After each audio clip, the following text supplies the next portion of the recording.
Are you thinking about moving to Phoenix? Well, let me tell you what most real estate agents won't tell you, but what you definitely need to know before you make the move out here. And make sure you stick around until the end, because I'm going to share a quick tip for finding the right area in the valley that actually fits your lifestyle. Because trust me, not all parts of Phoenix are the same, and picking the wrong city to move to will ruin your relocation.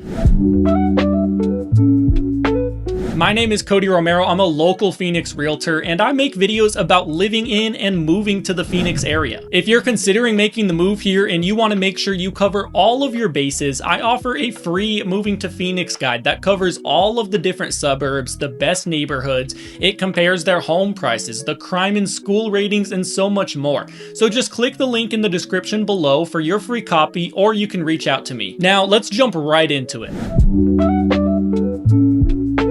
Everyone knows Phoenix is hot, but few realize just how extreme it gets. Average days in the dead of summer will reach 105 to 110 degrees, and we've even seen stretches of 115 degrees plus for a few weeks at a time. With this type of heat, you're not just going to get used to it. Everyday tasks like walking your dog, running errands, or just getting into your car become challenging. Honestly, that's the worst part. Getting into your car on a hot summer day is brutal. Interior car temperatures can exceed 140 degrees. Steering wheels, seats, and electronics literally melt or warp. We try to cool our cars before getting into it, but it's not always possible. In your house, the air conditioning runs constantly for months. This, of course, is going to lead to higher energy bills. $300+ monthly bills or more in the summer aren't uncommon, although this can be lower if you have a newer, more energy efficient home. A lot of people in Arizona get solar to help with this, but the summer electricity bills are an unwelcome surprise to newcomers. The only, and I mean the only good thing about our heat compared to other places is that we don't have any humidity here.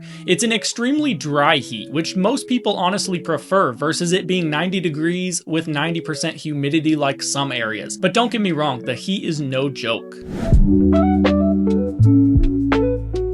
After a month or two of brutal heat, our monsoon season finally hits. This is usually late June through September. This is our rainy season and brings intense dust storms that you've probably seen on the news, heavy downpours in the evenings, and occasionally flash flooding. And I put rainy season in quotations here because usually we get about 2 to 3 inches of rain during these months, and in wet years like we had this year, we can see about 5 to 6. We actually get the majority of our yearly rain in these few months. When the dust storms roll in, driving becomes dangerous with low visibility, hydroplaning, and flooded intersections. Now, don't be too scared of the dust storms. They're not a daily occurrence or anything, and they usually don't cause much damage. But it's a shock for some people in their first monsoon season to see the wall of dust roll in while you're on the freeway going 75 miles per hour. On occasion, power outages can happen, especially in older areas with above ground power lines. The good news is we don't have many other natural disasters here. We aren't prone to wildfires, hurricanes, tornadoes, or earthquakes.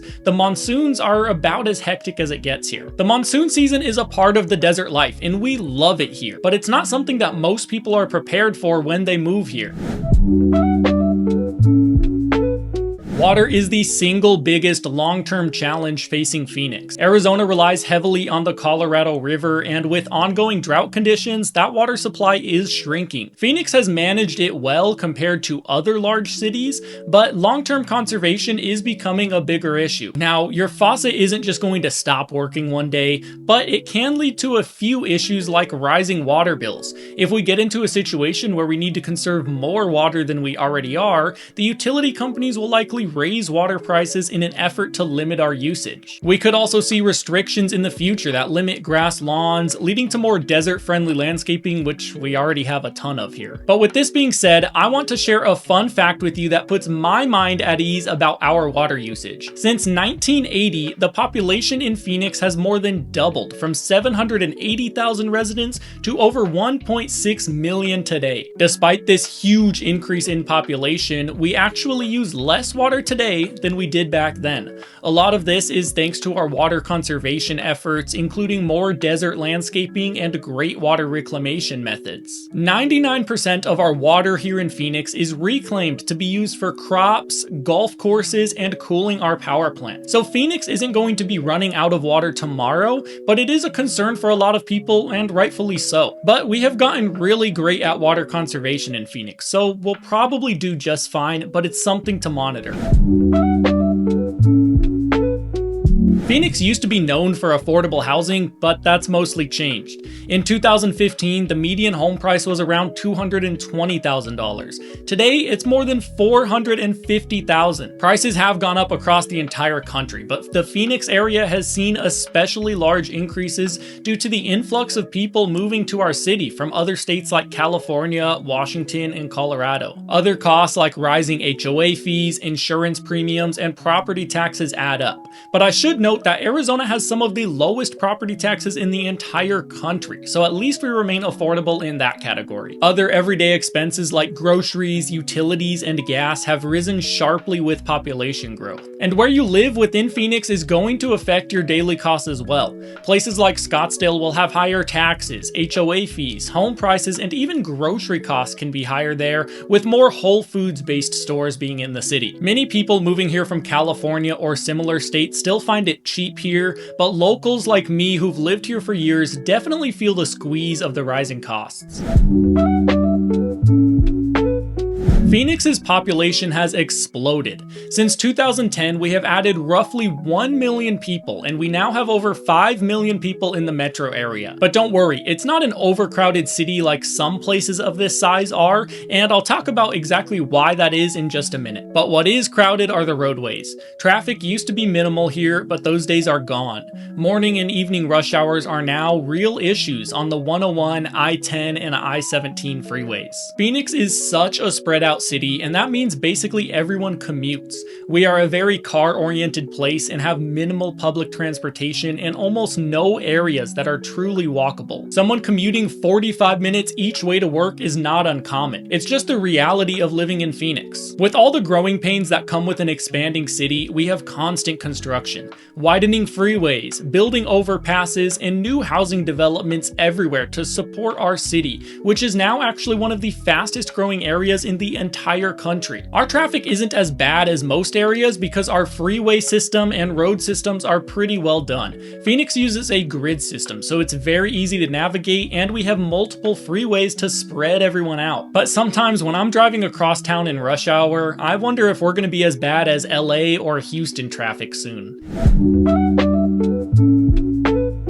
This is probably the biggest surprise to people moving here from out of state. Phoenix isn't just one city, it's over 30 cities and towns that make up the whole metro area. You could live in Queen Creek and your friend lives in Buckeye, which are almost an hour apart from each other, and you'll both still tell people you live in Phoenix. Because when we say Phoenix, we mean the Phoenix Valley, which is massive. It's actually almost 15,000 square miles. To put that into perspective, that's larger than the entire state of Maryland. So when I say commutes can easily stretch 45 to 60 minutes each way, I mean it. Most people don't live in the same city that they work in. If you work in Chandler, you might live 25 minutes away in Queen Creek, where you can find newer and more affordable homes. The size of the valley makes choosing your location extremely important. Your lifestyle in Buckeye is going to be far different from the lifestyle that you'll get in Scottsdale, and so will the budget. A 2,500 square foot home in Buckeye can be found at about $450,000, but in Scottsdale, you're probably looking at closer to $800,000 at least. When you're moving here, you'll need to get your priorities in order.